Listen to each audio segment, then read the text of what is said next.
good morning. I-DIY natin na gawin itong dryer, spin dryer namin. Ayaw umikot kasi na overload nung kasama namin. I-check natin kung ano yung nangyari. Try natin, paikot. Ayaw umikot. Buksan natin. Na-stuck na siya, guys. Buksan natin.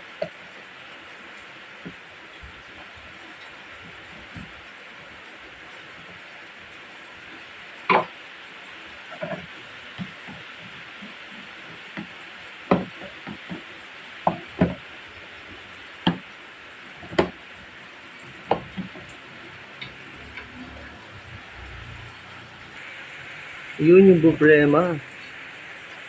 Natanggal pala siya. Kakabit natin, guys.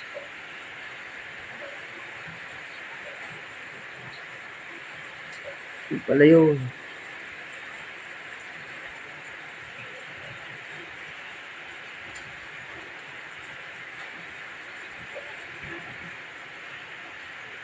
Natanggal yung pagkakabit niya. Yung sa rotor niya.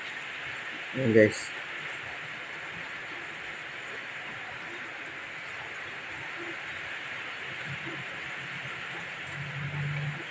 Ayan.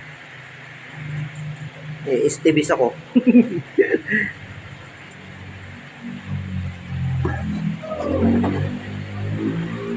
Okay. Balik natin sa dati. Saka natin paanda rin ulit.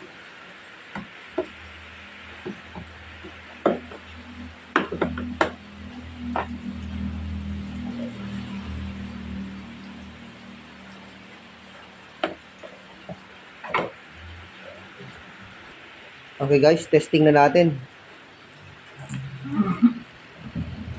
Yun, umikot na.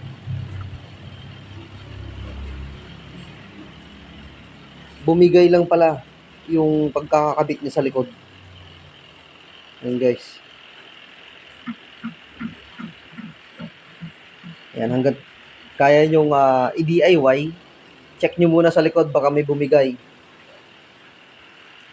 Ayan guys, sana nagustuhan nyo itong video yung ginawa ko. Maraming salamat po sa inyong panonood. God bless po. Subscribe na rin po sa aking YouTube channel guys. Thank you.